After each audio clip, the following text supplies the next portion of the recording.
누가복음 3장 18절부터 38절까지 읽겠습니다.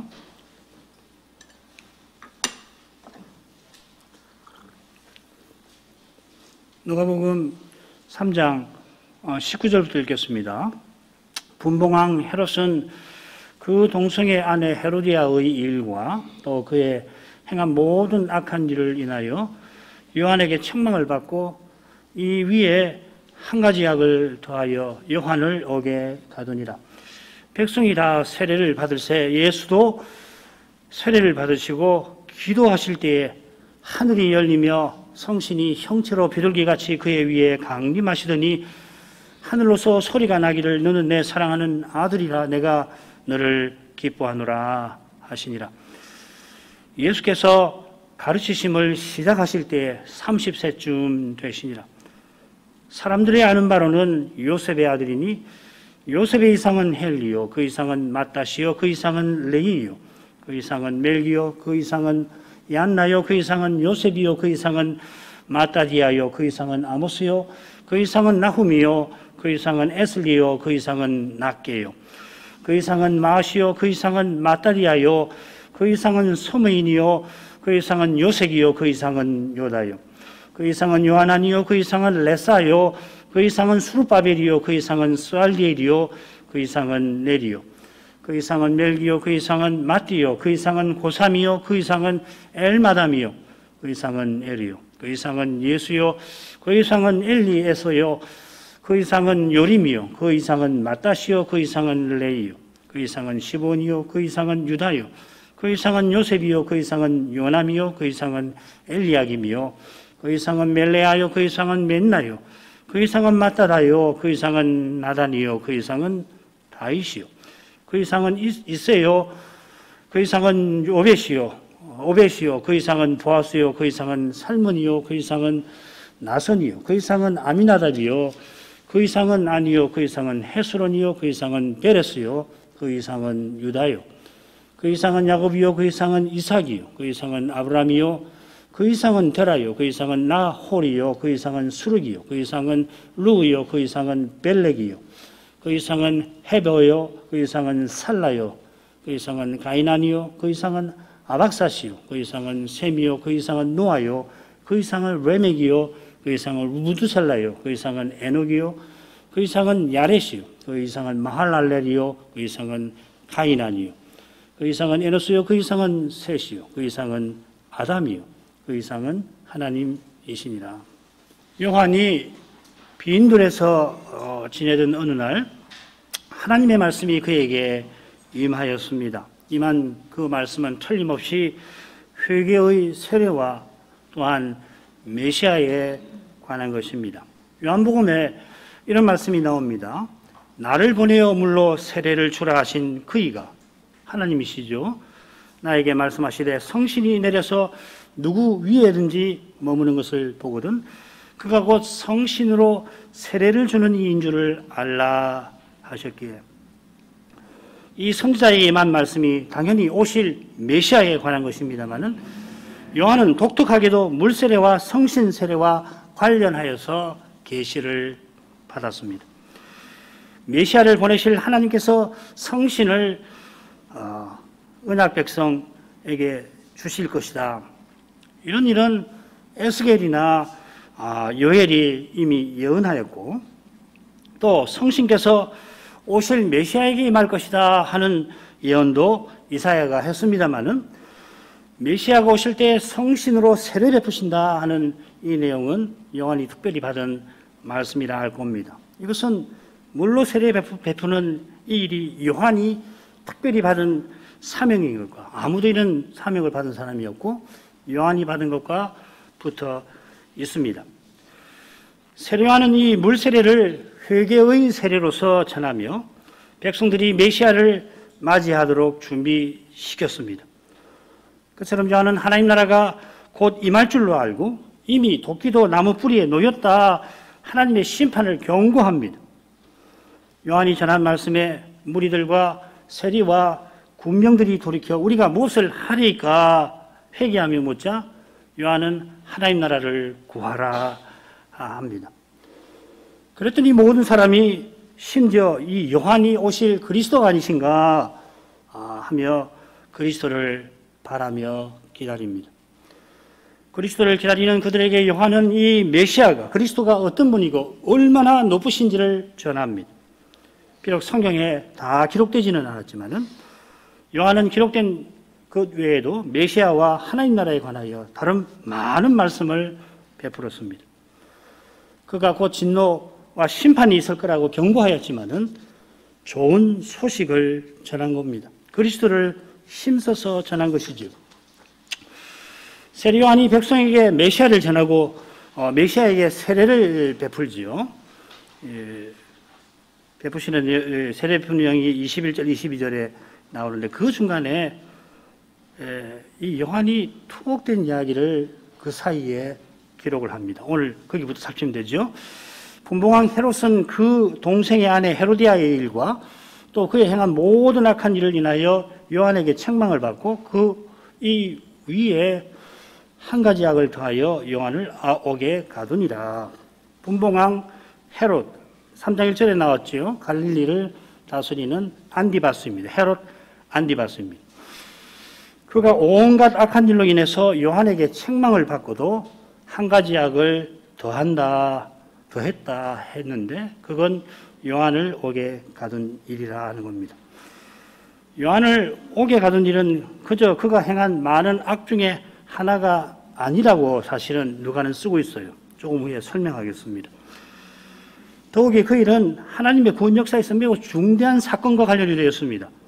요한이 바리새인과 사두개인들을 향하여 독사의 자식들아 불렀는데 헤롯 안디바스도 그에 못지않게 악을 행하고 있습니다. 그가 감히 선자의 입을 막았습니다. 하나님 말씀을 막은 것이에요. 이 점을 지금 이 누가가 강조하고 있는 겁니다. 그가 요한을 옥에 가둔 연유는 요한이 동생의 아내 헤로디아의 일로 그를 책망한 것이 핵심입니다. 헤로디아가 헤롯 빌립의 아내인데 안디바스가 동생의 아내와 혼인한 겁니다. 이 헤로디아와 혼인하기 위해서 이 본처 아레타스 왕, 이 나바테아 왕국의 아레타스 4세의 딸인 이 본처를 딸을 버렸습니다. 왕이니까 당시 여러 아내를 두더라도 당시 관행에 그리 문제될 것은 없습니다만은 헤로디아도 안디바스처럼 더러운 욕망을 채우려고 그 욕망은 뭐 권력욕일 건데 결국 본 남편을 버렸고 헤롯 빌립을 버렸고 안디바스도 본처를 버렸던 겁니다. 게다가 형제의 아내와 혼인하는 것은 레위기 율법에 따르면 가정한 겁니다. 이런 죄는 그 땅도 스스로 그 거민을 토하여 내는 이스라엘을 언약 백성을 멸망에 이르게 하는 그런 무서운 것입니다. 언약의 나라를 망하게 하는 이 죄를 선지자가 그냥 둘 수가 없습니다. 요한은 바리새인과 사두개인들을 독사의 자식들이라 부르며 장차 이 말 진노를 경고했듯이 그만큼 가정한 죄를 범한 안디바스를 책망한 겁니다. 이 가정한 죄를 짓는 헤롯인이 온갖 악한 일을 행했습니다. 요한은 그 모든 악행을 책망하였다. 누가는 기록합니다. 정말 신실한 책망이죠. 남의 죄 지적하는 것이 신나는 일이 아니잖아요. 지적하는 정도가 아니고 목숨을 걸고 지금 책망하는 건데 이건 아버지 심정이 아니면 감당하기 힘듭니다. 사실 하늘아버지의 심정 아니면 이런 일 못하는 겁니다. 죄를 다루는 일이 얼마나 힘든가.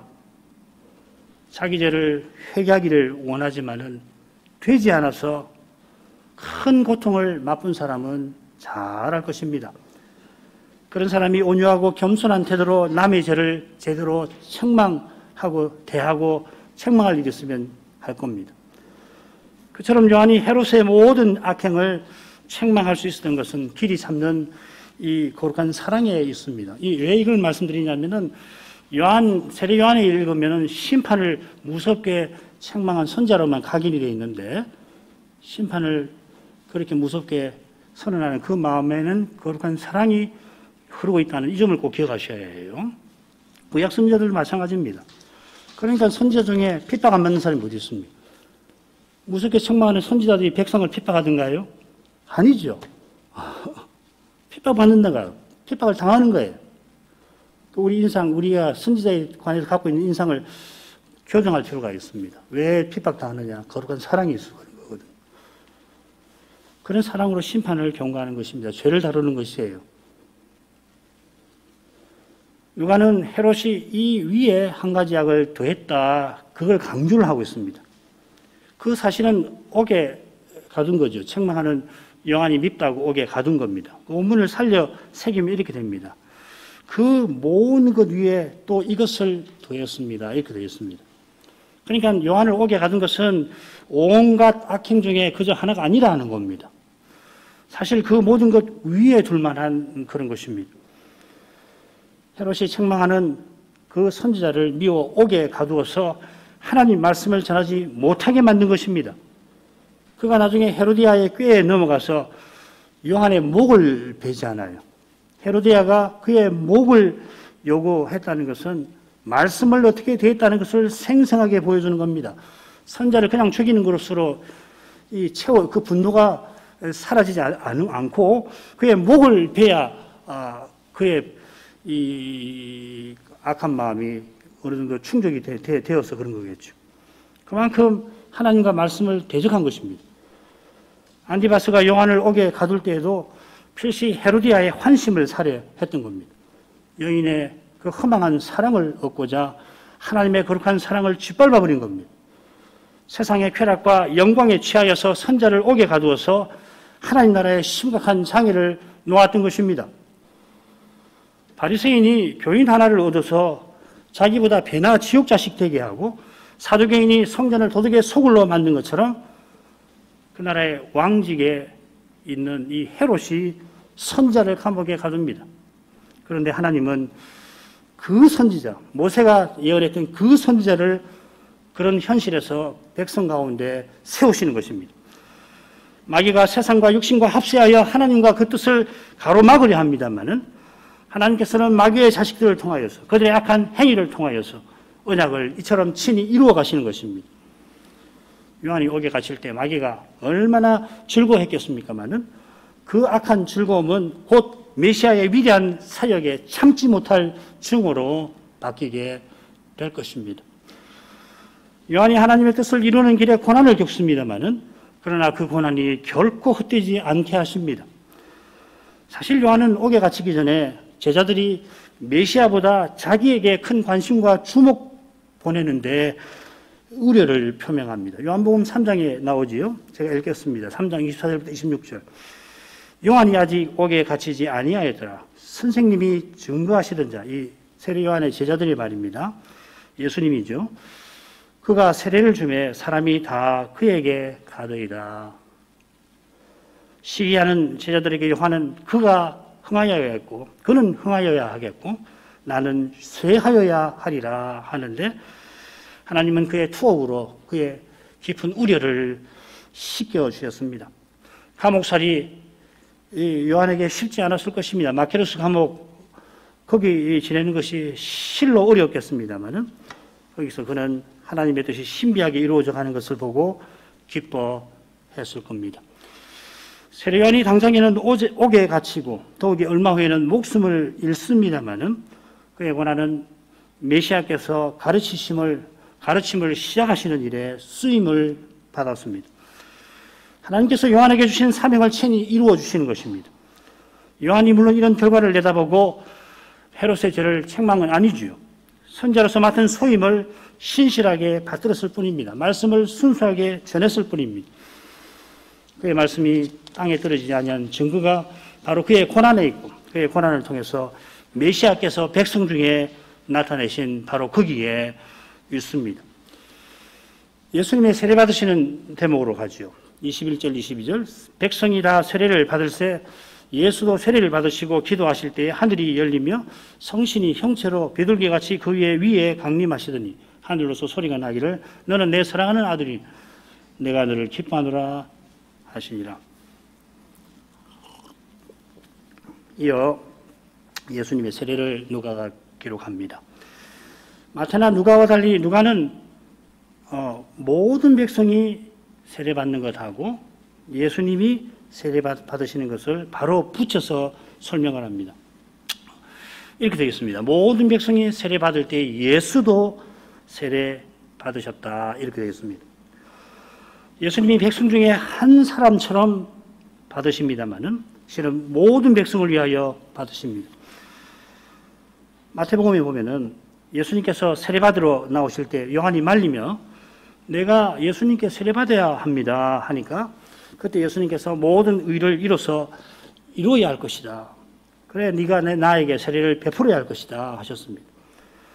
요한이 베푸는 세례가 회개의 세례라 과연 죄 없으신 예수님께는 전혀 합당치 아니합니다마는 주님께서는 이미 죄 있는 육신의 모양으로 세상에 와 계십니다. 죄 있는 육신인 우리와 하나 되려고 그리하신 것입니다.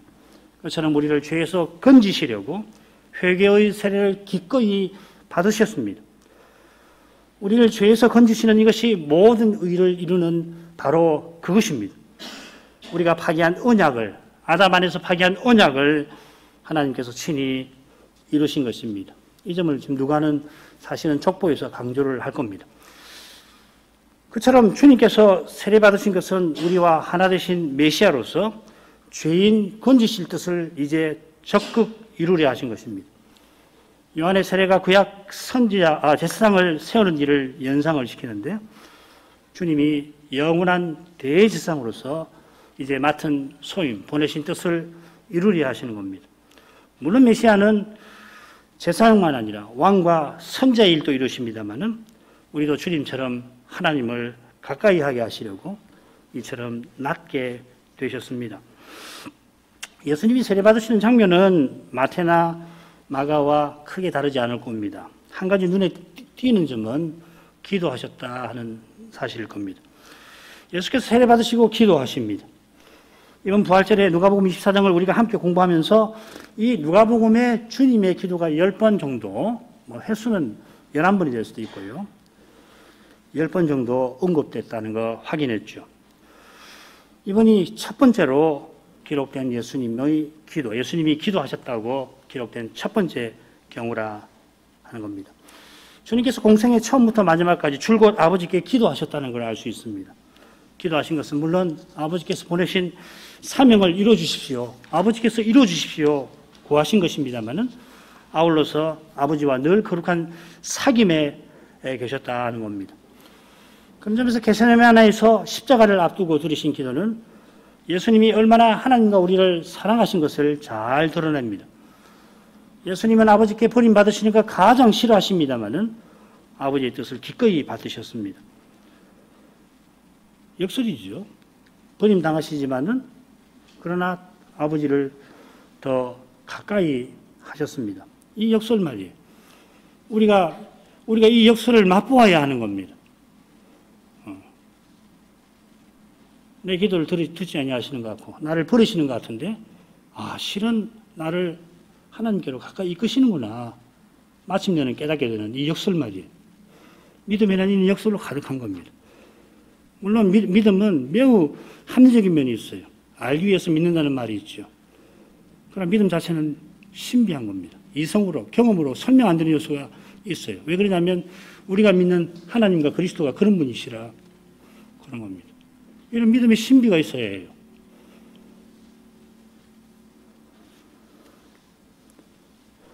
예수님은 누구보다 대제사장직에 합당하신 분입니다. 그처럼 누구든지 이 예수님을 통해서는 하나님께 나아갈 수 있습니다. 회개하는 사람은 누구든지 나아갈 수 있고 주님의 은혜를 힘입어 담대히 나아가게 하시는 겁니다. 예수께서 기도하실 때 하늘이 열렸습니다. 그처럼 하늘에서 소리가 납니다. 기도하실 때 하늘이 열리고 하늘에서 성부의 말씀이 있었습니다. 하늘이 열리고 성신이 강림하신 것이 성부의 소리와 더불어 예수님의 기도에 대한 성부의 응답이라 할 것입니다. 흔히 하늘이 열리는 것은 성부 하나님께서, 하늘의 하나님께서 위대한 계시를 베풀어 주시는 것과 대개 붙어 있습니다. 에스겔, 이사야, 말라기 보시면 확인됩니다. 하늘의 하나님께서 선자에게 계시를 베푸시는 것은 땅의 인생에게 하나님 앞으로 나오게 해주시는 것이죠. 말씀하신다는 것은 그 말씀으로 나와서 말씀을 드리게 하시는 거죠. 에스겔 선지자가 그발 강가에서 포로들 가운데 있었을 때입니다. 포로교회겠죠. 거기 있을 때 하늘이 열리더니 이상이 보였습니다. 그 이상은 영광구름이 여호와께서 예루살렘을 버리시고 이 바벨론 포로들 가운데 찾아오시는 것을 보여주는 그러한 장면이었습니다. 여호와께서 성전을 떠나 포로들과 함께 하신 것입니다. 그처럼 주님께서 나다나엘에게 하늘이 열려서 하나님의 사자들이 인자 위에 오르락내리락 하는 것을 보게 될 거라 하셨는데 하나님께 나가는 새롭고 산 길을 친히 여실 것을 가리킨 겁니다. 이제 우리 신자는 그리스도 안에서 그리스도와 함께 하늘에 안침받았습니다. 신약교회는 그리스도와 하나님을 모신 성전입니다. 이 놀라운 일이 어떻게 이루어질지 성신께서 예수 위에 강림하신 데서 드러납니다. 성신이 강림하셨다는 것은 우선 구약 내내 성신께서 주의 종들을 써서 구원의 일을 이루신 것을 가리킵니다. 성신께서 마리아에게 임하신 까닭에 예수님이 잉태되셨는데 그때부터 예수님은 거룩한 분이셨습니다마는 여호와의 종으로서 구원의 일을 이제 적극 이루려 하실 때에 성신으로 기름 부음을 받으신 겁니다. 여호와께서 겸손하셔서 여호와의 종이 되신 것처럼 여호와의 종으로서 겸손히 성신을 의지하셨습니다. 실은 삼위 안에서 성자는 성신 안에서 늘 아버지께 순종하셨고 또 하고 계십니다. 성자께서 능력과 영광에서 아버지와 동등이시지만은 기꺼이 아버지의 아들로 계시는데 스스로 그 일을 스스로 하시는 게 아니라 늘 성신 안에서 하십니다. 이걸 꼭 기억하셔야 해요. 그처럼 이제 아들은 아버지의 보내심에 순종하셨고 성신을 받아 그 성신을 의지하십니다. 아울러 성신께서 예수님 위에 강림하신 것은 세례 요한이 받아 전한 말씀과도 붙어 있습니다. 그에게 세례 받으신 주님은 성신과 불로 세례 베푸실 뿐이라 이제 성신이 그에게 강림하신 겁니다. 예수님이 성신 세례를 베푸시기 위해서는 먼저 십자가를 지어야 합니다. 그 십자가로 가시는 길에 예수님은 성신을 줄곧 의지하실 겁니다. 한 번은 귀신 들려서 눈 멀고 벙어리 된 사람을 예수께서 고쳐주셨는데 내가 하나님의 성신을 힘입어 귀신을 쫓아냈다 하셨습니다. 그처럼 세례받으신 직후에 성신에게 이끌려서 광야로 가서 마귀에게 시험을 받으실 것입니다. 십자가 지는 일도 마찬가지입니다. 그처럼 아버지께서 십자가 지신 그리스도를 성신으로 다시 살리십니다. 이로써 이 부활로서 그리스도는 성신으로 세례 베푸는 자가 되셨습니다. 누가는 성신께서 형체로 비둘기같이 강림하셨다고 기록합니다. 형체라고 했으니까 거기 있는 사람들이 눈으로 볼 수 있었다 하는 표현입니다. 마태복음에서도 하나님의 성신이 비둘기같이 예수님 위에 임하셨다고 했는데 누가는 비둘기 같은 형체로 보이도록 임하셨다 했습니다. 꼭 비둘기인지는 몰라요. 같이라고 했기 때문에 얼핏 비둘기같이 보였다 이 말입니다. 성신께서 비둘기같이 보이도록 임하신 뜻이 무엇인가 많은 해석이 있습니다만 두 가지 해석이 적절할 겁니다. 첫째는 뭐냐면 여호와께서 독수리 날개로 이스라엘을 업어서 언약의 산에 이르게 하신 그 사실을 이 일이 생각나게 합니다. 신명기 32장 11절. 이 신명기 말씀에서 독수리가 중요한 게 아니에요. 창세기 1장 2절에 나온 그 낱말, 운행하신다는 그 낱말이 중요한 겁니다. 성신께서 태초에 시온의 그 수면에 마치 새가 날개를 쫙 펼치듯이 처음 만드신 그 땅의 생명의 역사를 펼치신 것입니다. 그처럼 성신께서 시내산에 이르기까지 이스라엘 위에 그처럼 역사하셔서 언약 백성 되게 하셨습니다. 지금 성신께서 임하셔서 메시아 위에 임하셔서 새 언약 백성을 창조하려 하시는 것입니다. 둘째로 비둘기 같은 형체로 임하신 것은 창세기 8장의 장면을 떠오르게 합니다. 비둘기가 홍수 위에 새하늘과 새 땅이 시작됐다라는 증거를 가지고 방주로 돌아왔죠.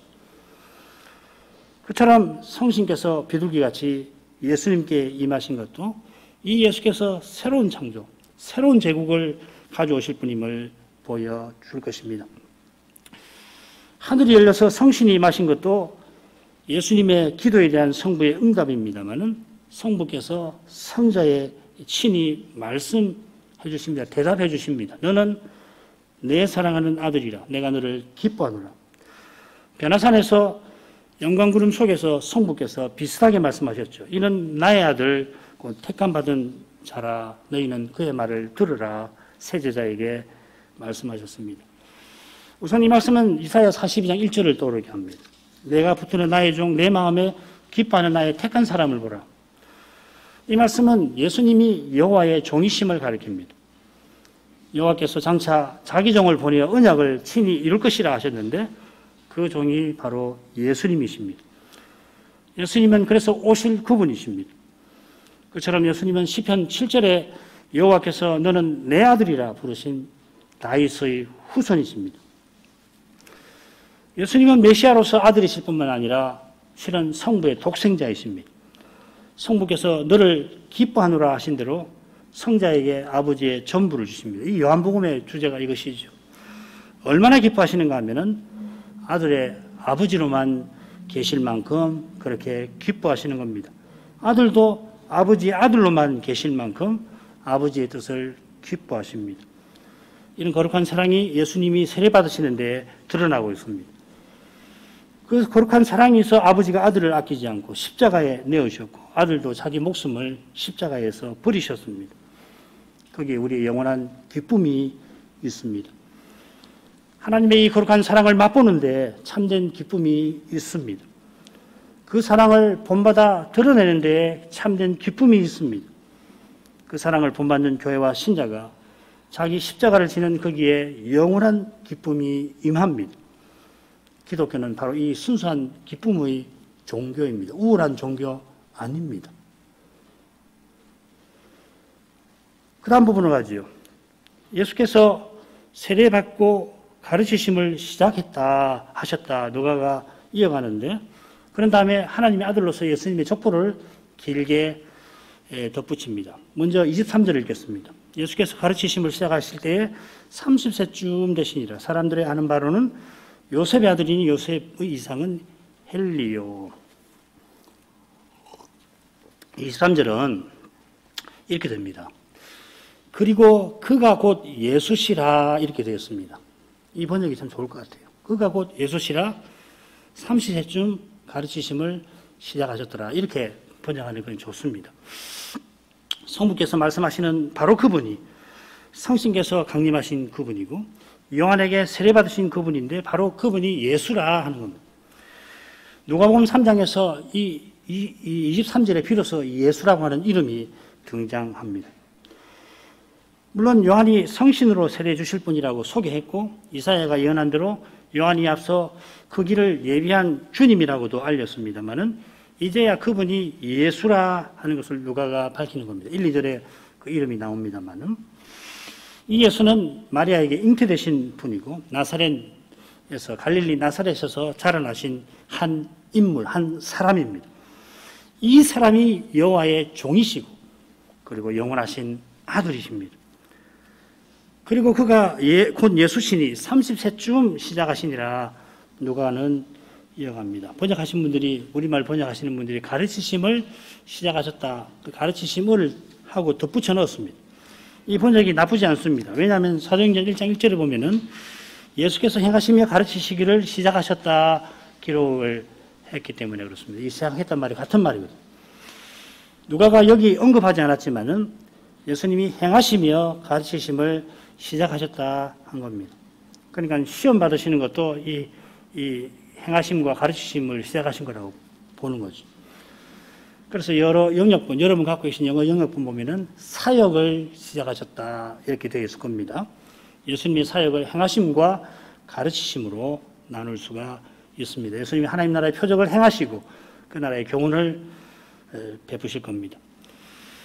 예수님이 이 30세쯤 되셔서 시작하셨다 전합니다. 30세쯤이라 한 대로 주님께서 사역을 시작하신 나이가 계산해 보면은 30세가 살짝 넘는 것 같아요. 탄생하실 때가 헤롯 대왕이 살아 있었는데 그가 주전 4년에 죽거든요. 그러니까 주님은 주전 4년쯤에 출생하셨을 겁니다. 세례요한이 선지자로 나선 때가 주 28년, 29년인데 28년으로 볼 수 있습니다. 그렇게 계산하면은 32가 아니죠, 그죠? 왜냐하면 주전 4, 3, 2, 1, 0이 아니라 주후 1년으로 이어지니까 0이 없어지니까 그대로 계산하면 31인데 30세 조금 넘으신 것 같아요. 30년 몇 개월 이렇게. 혹은 31년 직전인지도 모르겠습니다. 잘 모르겠습니다. 그래서 이제 누가는 30세쯤이라고 말하는 것 같습니다. 왜 이걸 이야기하냐면은 세례받아서 메시아 직무를 감당하신 그 나이가 예전에 구약시대에 제사장이 직무를 맡았던 바로 그 나이거든요. 여러 왕들이 이 나이에 왕위에 오르기도 했고요. 그 점을 강조하려는 겁니다. 이어 주님의 유명한 족보가 길게 나옵니다. 이 족보가 마태복음과 여러 면에서 다르죠. 우선 마태는 아브라함부터 예수님에게 족보를 위에서 아래로 써내려갑니다만은 누가는 예수님으로부터 위로 거슬러 올라갑니다. 곧 그가 예수신이 사람들의 아는 바로는 요셉의 아들이니 요셉의 이상은 헬리요. 여기 이제 우리 성경에 누구의 이상은 이렇게 번역을 했는데 어순이 달라서 그렇습니다. 그러니까 예수님은 요셉의 아들이고 요셉은 헬리의 아들이고 헬리는 이렇게 누구의 아들이고 이런 식으로 번역을 해야 되는데 어순을 따르면서 그 이상은 이렇게 영어로는 전부 다 아들이라고 있죠. Son of 헬리, Son of Joseph 뭐 이렇게 Son of Adam, Son of God 이렇게 되어 있을 겁니다. 누가가 이런 방식을 택한 목적은 아마도 38절에 그 이상은 아담이요. 놀랍게도 그 이상은 하나님이시라 하는 표현에서 찾을 수가 있을 겁니다. 이건 조금 후에 간단히 살필 겁니다. 우선 족보의 출발인 예수님에 관하여 뭐라고 그러냐면 사람들이 아는 바로는 요셉의 아들이라 씁니다. 사람들이 아는 바로는 예수님이 요셉의 법적인 아들이시지만은 요셉이 헬리의 아들인 것과 달리 예수님은 동정녀에게서 나셨습니다. 예수님께서 첫 아담의 후손들과 달리 동정녀에게 나셨지만은 마리아가 요셉과 이미 혼인한 상태이니 마리아에게 나신 예수님은 요셉의 법적 아들이 되신 겁니다. 둘째로 예수님의 족보는 예수께서 하나님 아들이심을 드러내는 두 사건, 예수님의 세례와 예수님의 시험 당하시는 거기 보면은 마귀가 거듭 만일 네가 하나님의 아들이거든 하잖아요. 그 두 사건 사이에 족보가 나옵니다. 그래서 이 족보는 하나님에게로 거슬러 올라가는 겁니다. 족보에서 하나님 아들은 1차적으로 아담이죠. 아담이 하나님의 아들인 것은 바로 이어 예수님께서 하나님 아들로서 마귀에게 시험 받으시는 사건과 붙어 있습니다. 다시 말하면은 아담이 인류 시초에 이 마귀의 시험을 받아 실패했는데 이제 아담의 후손인 그 요셉의 법적 아들로서 예수님께서는 마귀의 시험을 받으시고 물리치시는 것입니다. 셋째로 예수님의 족보는 예수님께서 요한에게 세례받으신 일이나 마귀에게 시험 받으신 그 일이 하나님이 창조하신 아담의 후손들, 우리를 위한 것임을 잘 보여줍니다. 반면에 마태복음의 족보는 아브라함과 다윗의 후손으로서 예수님이 옛 언약을, 이스라엘과 맺으신 언약을 이루시고 마침내 하나님 나라의 왕이 되시는 것을 보여줍니다. 다윗의 후손으로서 왕이 되시는 보여주는 겁니다. 이런 차이는 누가가 세계 제국을 무대로 주님의 사역의 시작을 알리는 것과도 붙어 있습니다. 역시 주님께서 오순절 후에 예루살렘에서부터 땅끝까지 교회에 세워서 영원한 제국을 이루시는 사실을 가리킵니다. 이건 예수님의 시험에서도, 둘째 시험에서도 누가복음의 둘째 시험인데 거기서 알게 될 겁니다. 주님께서 행하신 일이 얼마나 높고 넓고 깊은지 누가 선생이 다른 복음서와 비슷하면서도 다른 내용을 담아내는 이런 데서 조금 헤아리게 됩니다. 주님께서 행하신 일이 그러한 만큼 주님은 실로 거룩하고 높으십니다. 지극히 높으신데 낮고 천한 우리와 함께 하십니다. 바로 거기서 그분의 거룩한 영광이 드러납니다. 지극히 높으신 그분이 우리와 함께 해주시는 이 영광을 뵙는 교회와 신자라면 주님을 높일 겁니다. 우리가 겸손한 만큼 주님을 높이게 될 것입니다. 기도하겠습니다. 거룩하신 아버지, 예수께서 사람이시며 또한 하나님이신 이 진리의 사실이 주님이 세례받으시는 일에서 환히 드러납니다. 하나님이 하나님의 종으로서 이 세상에 오신 것입니다. 사람들이 아는 바로는 요셉의 아들이셨지만은 실은 동정녀 마리아에게서 성신으로 잉태되셨습니다. 사람이시지만 타락 이후에 여느 사람과 달리 죄가 없으십니다. 죄가 없으신데도 기꺼이 회개의 세례를 받으셨습니다. 성부께서도 예수께서 영원한 아들임을 알리시는 동시에 친히 보내신 여호와의 종이라 밝히십니다. 이는 주님께서 아담에게서 태어난 인생을 위하여 고난받기 위하심입니다. 하나님께서 인생을 창조하신 그 뜻을 친히 이루시기 위함입니다. 그 뜻이 실로 거룩한 까닭에 그 뜻을 이루시는 주님도, 주님의 길도 그와 같이 거룩하십니다. 주의 말씀에서 이 거룩한 영광을 늘 뵙게 해주시고 주께서 주신 그 자기 십자가를 지고서 주님의 길을, 주님을 좇는 그 길에서 그 영광을 드러내게 하옵소서. 자기 십자가 지는 그 길이니 연약한 인생이 감내하기 힘들지만은 주께서 내려주시는 그 기쁨으로 기쁘게 그 길을 걷게 하셔서 과연 주님이 친히 그 길을 보이시고 인도하신다는 이 진리를 날마다 터득할 수 있게 하옵소서. 예수님 이름으로 기도합니다. 아멘.